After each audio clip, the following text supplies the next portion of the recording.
जन साथियों, मैं आपका अपना रामेश्वर। आज हम पढ़ेंगे सिंधु सभ्यता। कल हमने एक टॉपिक का इतिहास से हमने स्टार्ट किया था और इतिहास में हमने प्राचीन इतिहास की बात कर ली और हमने इसका इंट्रोडक्शन करा दिया है। तो भारतीय इतिहास हमारा कितने भागों में बांटा हुआ है? तो भारतीय इतिहास हमारे कितने भागों में?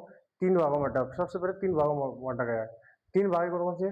प्राचीन इतिहास का, मध्यकालीन भारत और आधुनिक भारत। अब प्राचीन भारत की बात करें तो प्राचीन भारत के कितने भागों में? 3 भागों में बांटा। प्राचीन भारत के 3 भागों को प्रागैतिहासिक काल, आदि ऐतिहासिक काल, ऐतिहासिक काल और ऐतिहासिक काल। प्रागैतिहासिक काल क्या? इनकी कुछ अलग अलग विशिष्टता थी, इनके बारे में हमने कल बताया था। आज मैं उनको फिर से रिवाइज कर देता हूँ। आप देखें तो प्रागैतिहासिक काल की बात करें तो प्रागैतिहासिक काल में क्या मिले हमें? पुरातात्विक साक्ष्य मिले। क्या मिले? पुरातात्विक साक्ष्य। और पुरातात्विक साक्ष्य मिले, वहां लिखित में कोई प्रमाण नहीं मिला। और जो आदि ऐतिहासिक काल की विशेषता क्या है? उसमें क्या है? लिखित साक्ष्य भी मिले और क्या मिले उसमें? पुरातात्विक साक्ष्य भी मिले। पर लिखित में जो साक्ष्य मिले उन्हें आज तक हम पढ़ नहीं पाए। और ऐतिहासिक काल की बात करें तो ऐतिहासिक काल में पुरातात्विक साक्ष्य मिले और लिखित में भी साक्ष्य मिले। और उसके बाद जो लिखित में साक्ष्य मिले उसे आज तक हम पढ़ भी पाए और उन्हें पढ़ भी रहे हैं, उनके बारे में विशेषकर जानकारी कर रहे हैं। तो ऐसे ऐसे क्या लगे ना विशेषता थी। और मैंने ये भी बताया था कि इतिहास को जानने की कितनी प्रक्रिया है। तो जानने के इतिहास में हमें साक्ष्य कैसे कितने प्रकार के साक्ष्य हैं? तो हमारे साक्ष्य कितने हैं? 2 प्रकार के। कौन कौन से? एक पुरातात्विक साक्ष्य, एक साहित्यिक साक्ष्य, साहित्यिक स्रोत और पुरातात्विक स्रोत। पुरातात्विक स्रोत तो जैसे स्तंभ लेख, महालेख, स्तंभ लेख, गुहालेख, गुफा, सिक्के, ये किस आ गए? मृद भांड, ये किस आ गए? पुरातात्विक साक्ष्य में आ गए। और जो साहित्य में देखें तो साहित्य भी 2 भागों में बटा है, एक कौन सा? धार्मिक और एक लौकिक। तो धार्मिक में देखें तो धार्मिक से बड़े जैसे वेद, पुराण, त्रिपिटक, बाइबल, ये कौन सी? धार्मिक है। और इस तरह देखें तो हमें लौकिक, लौकिक क्या है? लौकिक है स्वतंत्र, वो लोक के बारे में बता रही है। जैसे मुद्रा राक्षस है, अर्थशास्त्र है, जैसे राजनीति के बारे में बात कर रही है, जो कौटिल्य ने लिखी है मुद्रा राक्षस है, वो उसमें पूरे लिखा हुआ है। तो ऐसी कई सारी चीजें हैं। तो हमने क्या पढ़ा था कल?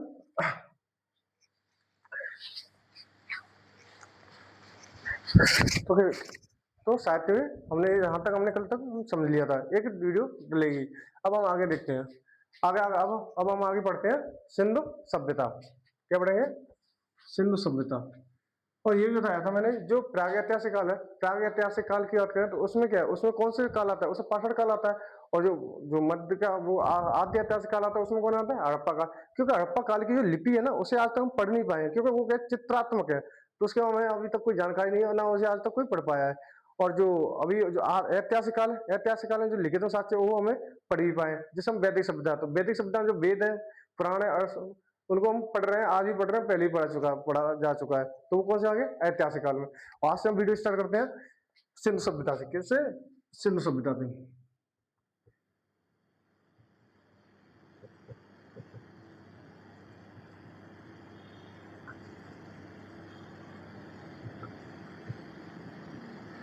सिंधु सभ्यता, पहले इसका हम यही देख लें, सिंधु सभ्यता का नाम क्यों पड़ा? सिंधु सभ्यता इसलिए नाम पड़ा कि जितने ज्यादा जो हड़प्पा सभ्यता के शहर है वो सिंधु नदी के किनारे खड़े गए हैं। कितने? सिंधु नदी के किनारे पाए गए हैं। इसका एक और नाम पड़ता मिलता है, हड़प्पा शहर। हड़प्पा,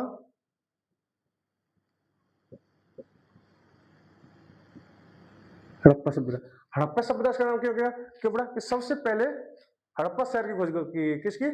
हड़प्पा शहर की। एक और इसका नाम पड़ता है कांस्य युगनी। कौन सा?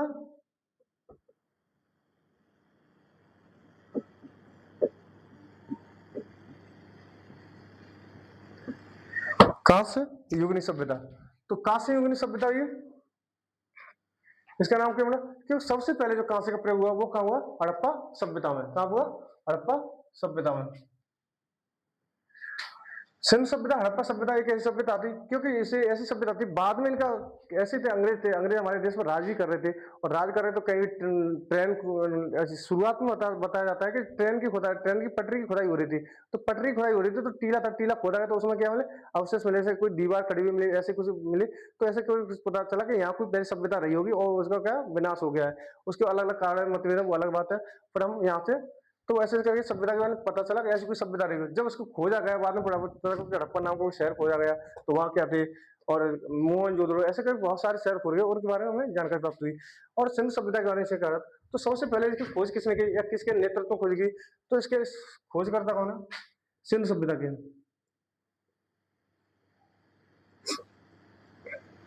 सिंध सभ्यता की खोज करता है तुम्हारे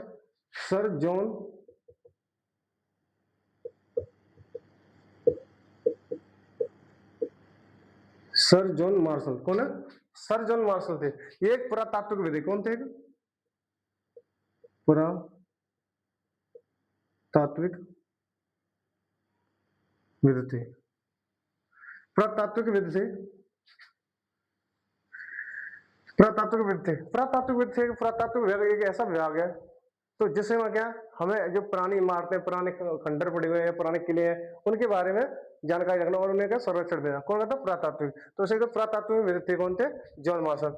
मैं एक बार पुरातात्विक विधि की बात कर लेता हूँ। ये पुरातात्विक विधि क्या है? इसके सबसे पहले भारत में स्थापना हुई और इसके अध्यक्ष कौन थे, या इनके पुरातात्विक विधि के पिता कौन थे? ऐसे कहा जाता पूरा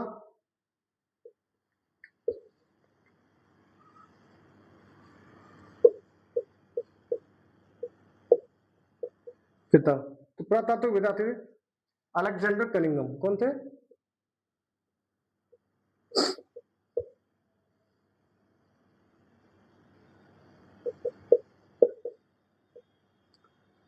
अलेक्जेंडर कनिंघम। कौन थे?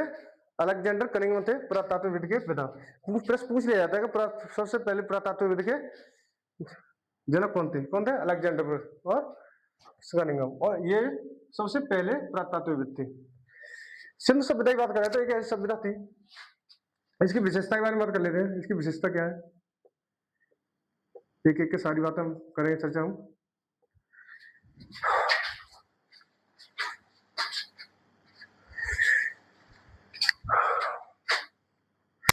विशेषता बात करें, ये एक ऐसी सभ्यता थी, एक नगरी सभ्यता थी। कैसी सभ्यता थी? नगरी सभ्यता। आप बोले नगरी सभ्यता और ग्रामीण सभ्यता में कैसे फर्क करते हैं? तो नगरी सभ्यता एक ऐसी सभ्यता होती है जिसमें क्या एक शहर की तरह, नगर की तरह पूरा पहले प्लानिंग के तहत बसाया हुआ शहर हो, जैसे पक्की सड़कें हुई नहीं हो और नाली पटी हुई हो, पानी की जल निकासी की व्यवस्था हो, और 70% जनसंख्या उसकी इसमें व्यापार या क्या व्यवसाय पर निर्भर हो। किसमें? व्यापार पर और व्यवसाय पर निर्भर हो। कौन?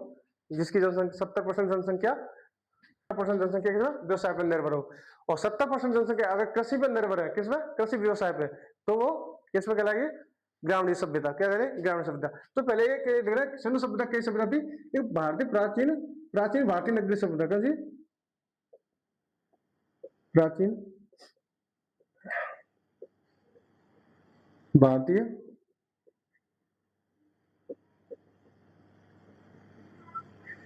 प्राचीन भारतीय नगरीय सभ्यता कैसी थी? प्राचीन भारतीय नगरीय सभ्यता थी। सबसे बड़ी विशेषता तो ये कैसी है कि नगरीय सभ्यता थी। प्रश्न पूछ लिया जाता है कि सिंधु सभ्यता कैसी सभ्यता थी? एक नगरीय सभ्यता थी। एक और देख लेते हैं और क्या है इसे जल निकासी की व्यवस्था अच्छी थी।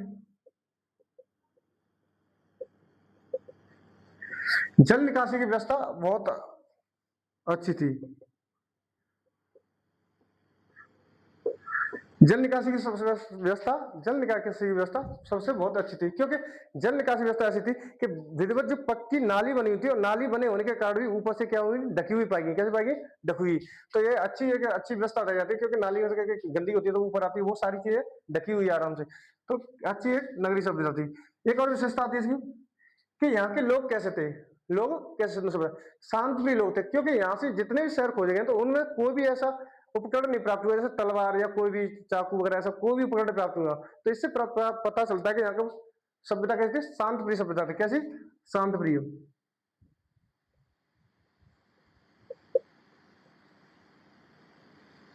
शांत प्रिय सभ्यता थी। कैसी? शांत प्रिय सभ्यता थी। और इस सभ्यता के बारे में एक और कहा जाता है कि यह सभ्यता मात्र सत्तात्मक थी। क्या? मात्र सत्तात्मक थी।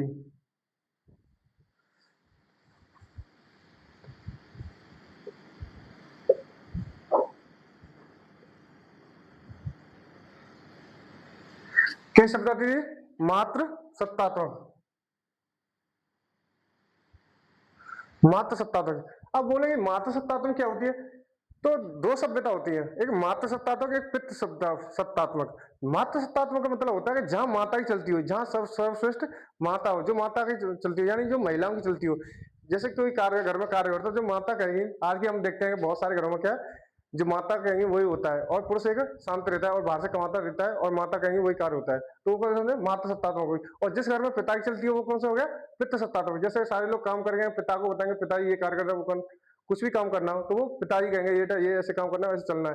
किसको कितना पैसा मिलेगा, किसको क्या होगा, कहाँ से राजस्व मिलेगा, कौन निगार कर रहा है? पिता कर रहा है, तो उसे क्या होगा? पितृ सत्तात्मक। और यही कार्य अगर माता डिसाइड करने लगे तो ये कौन सी है? माता सत्तात्मक। तो एक नगर, तो ये शून्य सभ्यता कैसी सभ्यता थी? माता सत्तात्मक सभ्यता। कैसी? माता सत्तात्मक। और ये शांत प्रिय था। यहाँ कैसा वो जीवन, जीवन कैसा था? शांत प्रिय जीवन था। और देखते हैं हम इसमें अलग अलग खोज करके, खोज करता था जॉन मार्शल थे, ठीक है, जॉन मार्शल। एक बात और देखते हैं हम यहाँ से शहरों के बारे में। तो जॉन मार्शल पुरातत्व विद के कौन अध्यक्ष थे, उनके नेतृत्व में क्या सबसे पहले शहर खोजा गया? हड़प्पा शहर। सबसे पहले शहर कौन सा खोजा गया? हड़प्पा शहर। एक एक करके शहरों की बात कर लेते हैं, सारे प्रमुख शहर कौन से?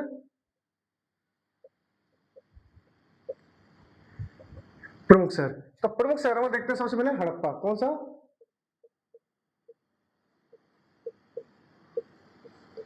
हड़प्पा शहर। कौन सा शहर है? हड़प्पा शहर। हड़प्पा शहर जॉन मार्शल के निर्देशन में खोजा गया था। इसकी खोज करता थे दयाराम साहनी। अभी तक कोई पेपर में ज्यादातर कोई डेट पूछी नहीं है कि कौन से सन में कौन से शहर की खोज की गई। तो ये जरूर पूछा गया कि किस शहर की खोज किसने खोज की गई। तो इस हड़प्पा शहर की खोज, मैं डेट भी लिखा था सर में, देखते हैं। और जिसकी डेट ना लिखी हो उसका ज्यादा पेन नहीं लेना है। तो हड़प्पा शहर की बात करते हैं 1922 में, तो सॉरी 1921 में, 1921 ईस्वी में, 1921 ईस्वी में दयाराम साहनी, किसके?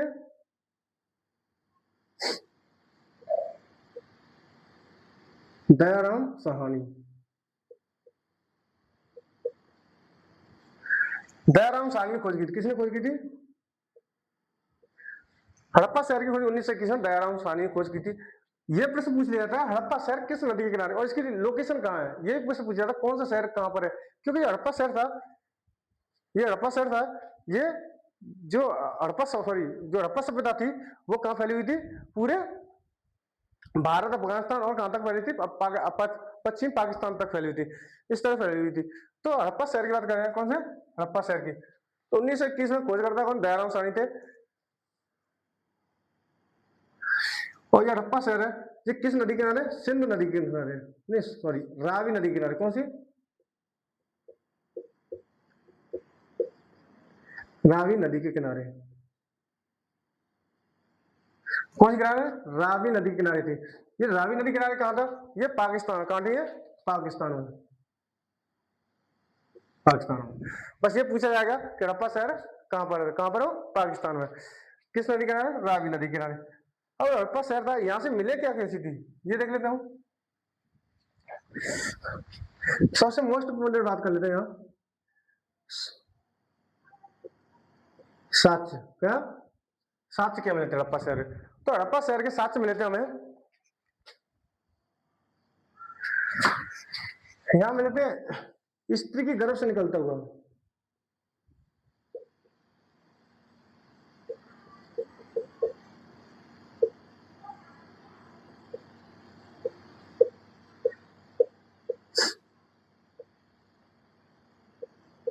स्त्री के गर्भ से निकलते हुए पौधे की मोहर प्राप्त हुई। क्या हुई? स्त्री की गर्भ से निकलते हुए पौधे की मोहर प्राप्त हुई। और हमें क्या प्राप्त हुआ? यह अन्नागार प्राप्त हुआ। क्या हुआ? अन्नागार प्राप्त हुआ। एक बार देख लेना कोई चीज है ना, एक बार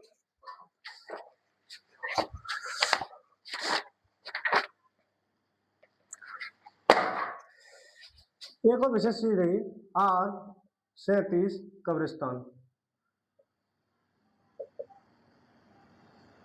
R37 कब्रिस्तान का मतलब है कि यहाँ 37 कंकाल प्राप्त हुए। क्या हुआ? 37 कंकाल प्राप्त हुए। आपको प्रश्न पूछ लिया जाता है R37 कब्रिस्तान कहाँ प्राप्त हुए? हड़प्पा शहर में हुए। कहाँ हुए? हड़प्पा शहर में हुए।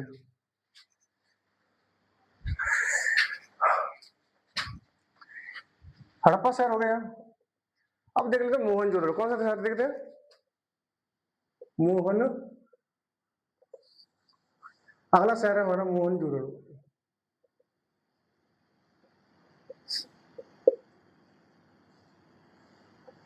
मोहनजोदड़ो। पहले इसके अर्थ क्या, इस मोहनजोदड़ो का अर्थ क्या है? मोहनजोदड़ो, तो मोहनजोदड़ो का अर्थ क्या है? मृतकों का टीला। क्या है? मृतकों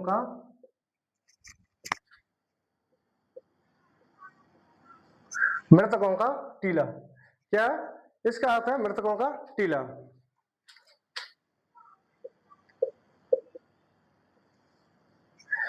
इसकी ये उपस्थित स्थित कहां पर है? तो मोहनजोदड़ो था सिंधु नदी के किनारे। कहां? सिंध, किस नदी किनारे था? ये सिंधु नदी किनारे था। कहां पर है? ये भी पाकिस्तान। कहां पर है? ये भी पाकिस्तान। कौन है? सिंधु नदी। अब मोहनजोदड़ो की खोज किसने की थी? ये देखते हैं। खोज की थी राखल दास बनर्जी।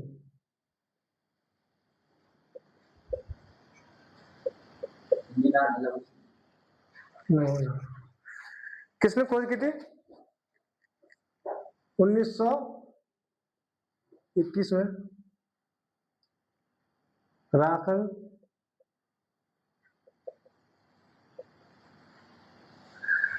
दास बनर्जी ने खोज की। किसने की थी? राखल दास बनर्जी ने। तो मोहनजोदड़ो खोज किसने? राखल दास, सॉरी 1922 में की थी। कब की थी? 1922 में राखल दास बनर्जी ने खोज की थी मोहनजोदड़ो की। इसके बारे में और विशेषता देखते हैं। साक्ष्य में क्या क्या प्राप्त हुई? अच्छा, यह कांसे की नृत्य करती महिला की मूर्ति मिली।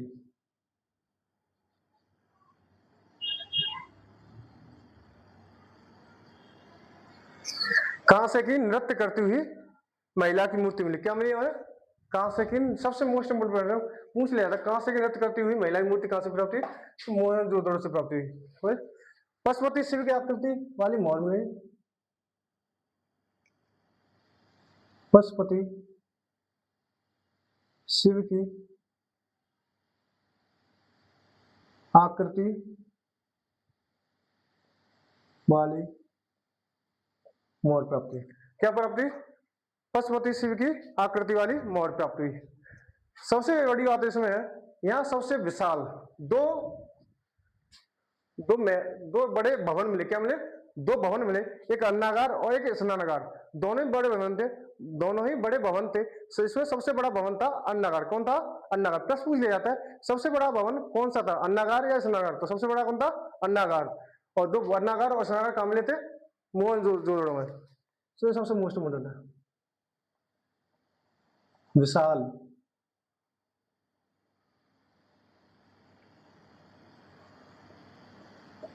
अन्नागार था।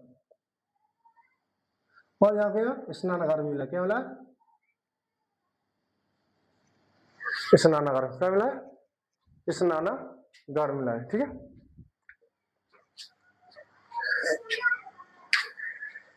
एक और मैं फिर से सब रिवाइज करा देता हूं। हम पढ़ रहे थे सिंध सभ्यता। क्या पढ़ रहे थे? सिंध सभ्यता। सिंध सभ्यता को सिंध नाम इसलिए नाम दिया गया कि सबसे ज्यादा हड़प्पा सभ्यता के शहर कहाँ खोज गए? सिंधु नदी के किनारे खोज गए। और ये इसका नाम है कि हड़प्पा सभ्यता में प्राप्त होता। क्या? हड़प्पा सभ्यता। हड़प्पा सभ्यता इसलिए नाम दिया गया कि सबसे पहले जो जिस शहर की खोज की गई वो कौन सा था? हड़प्पा शहर था, तो इसलिए खोज गया ये तो हड़प्पा सभ्यता है।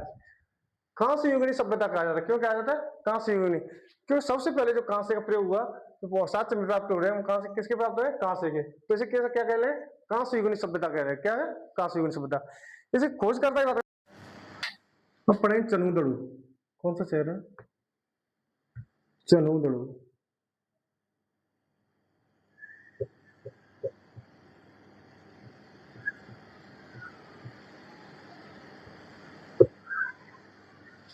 ये भी सिंधु नदी के किनारे।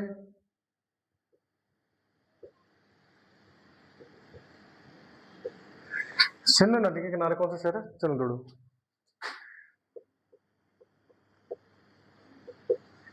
इसकी खोज कर रहा है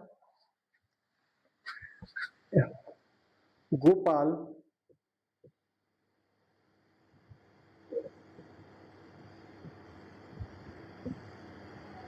मजूमदार।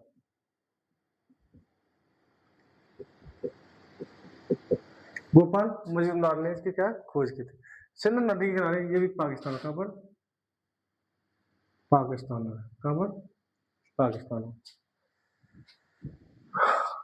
यहाँ से एक चीज प्राप्त होती है, साची बात करें, साज प्राप्त होते हैं, जो मन का होता है, जो मन का बनाने का कारखाना प्राप्त हुआ, क्या हुआ,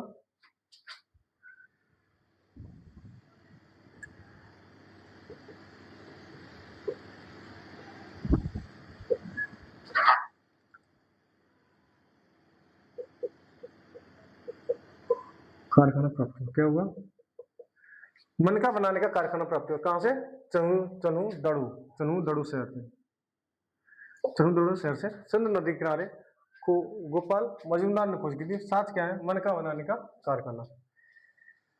एक देख लें, सबसे मोस्ट इम्पोर्टेंट शहर है लोथल, कौन सा,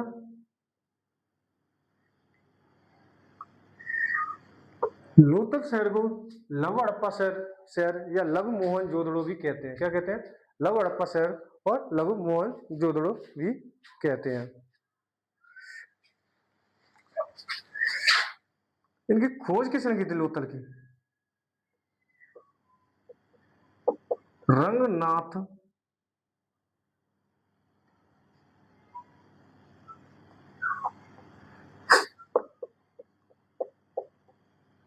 रंगनाथ राव, कैसे खोज की थी, रंगनाथ राव ने खोज की थी। ये भारत में, कहां पर, गुजरात, गुजरात भारत में, तो ऑटोमेटिक गुजरात भारत में हो गया। और अहमदाबाद, कहां पर,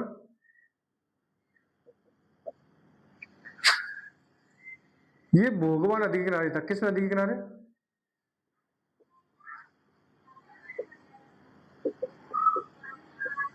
भोगवा नदी के किनारे कौन सा शहर था, लोथल शहर था।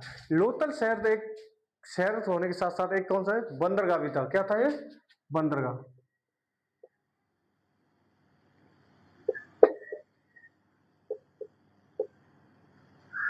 बंदरगाह का मतलब होता है जहां से जहाज पानी के जाते हैं और आते हैं, और क्या व्यापार किया जाता है। तो यहाँ से क्या है, हड़प्पा सभ्यता का व्यापार किया जाता है। ठीक है, व्यापार, हड़प्पा सभ्यता का व्यापार किया जाता है। आप प्रश्न उठेगा आपके दिमाग में कि ये हड़प्पा सभ्यता का जो व्यापार था, ये व्यापार कहाँ से करते या किस देश से करते। तो इसी के समकालीन एक सभ्यता हुआ करती थी, मेसोपोटामिया। कौन सभ्यता, मेसोपोटामिया। वो एक दजला फरात नदी के किनारे बसी थी, क्योंकि यहाँ से भी फारस की, जो फारस उसी क्षेत्र में आता है।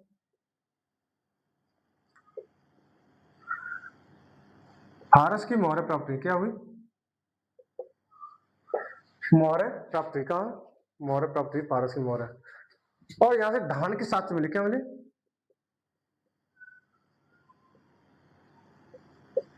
धान के साक्ष्य प्राप्त हुए। तो इसका मतलब हो गया कि हड़प्पा सभ्यता वाले लोग धान से परिचित थे। किससे थे, धान से परिचित थे।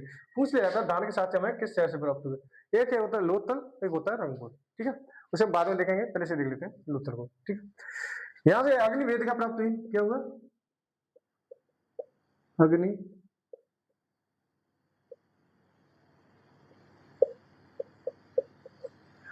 अग्नि वेदिका प्राप्त हुई। कौन सी, अग्नि वेदिका प्राप्त हुई, कहां से हुई, लोथल से।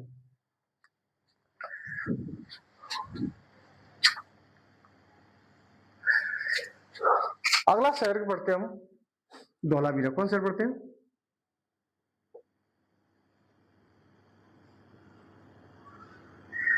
सबसे मोस्ट इम्पोर्टेंट ये भी है, क्योंकि धौलावीरा शहर आज के वर्तमान में देखें तो ये विश्व धरोहर स्थल, क्या है, विश्व धरोहर स्थल,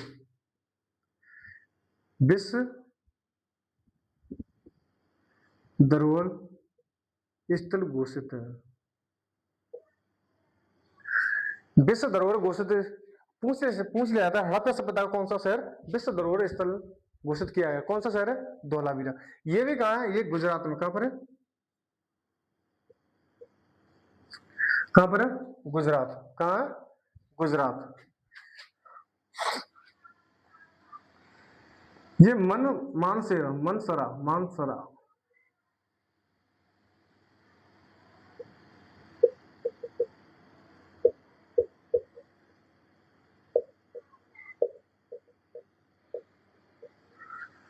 मानसर नदी के किनारे था कौन सा शहर? धौलावीरा। कहां पर है? गुजरात में। इसकी खोज की थी जगपति जोशी ने। किसने खोज की थी? जगपति जोशी ने। खोजकर्ता कौन थे? जगपति जोशी।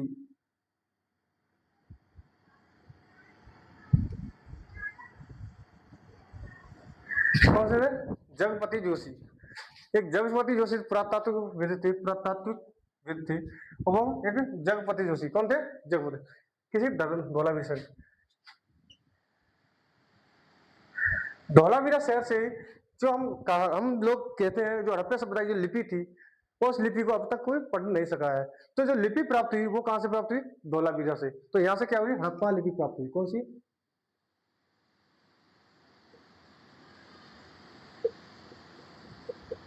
हड़प्पा लिपि प्राप्त कहां से हो रही है? धौलावीरा से प्राप्त हुई। और हड़प्पा लिपि प्राप्त हुई तो हड़प्पा लिपि का नाम क्या है? ये नाम भी पूछ लिया था। तो इसे क्या कहते हैं? चित्रात्मक। इसे चित्रात्मक भी कहते हैं। चित्रात्मक या फेस्टो फेस्टोफेडन। फेस्टो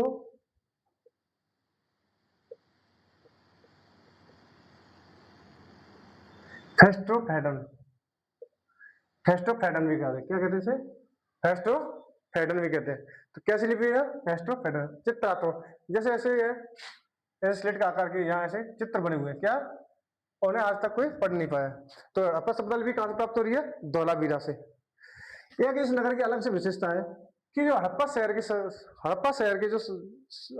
सॉरी, इस शहर की एक अलग विशेषता है कि हड़प्पा सभ्यता के जो भी शहर थे वो दो वर्गीय थे, यानी दो भागों में बटे हुए थे। ये शहर था ये तीन भागों में बटा था। कितने भागों में? तीन भागों में। तो शहर की स्थिति क्या है इसकी? त्रिस्तरीय।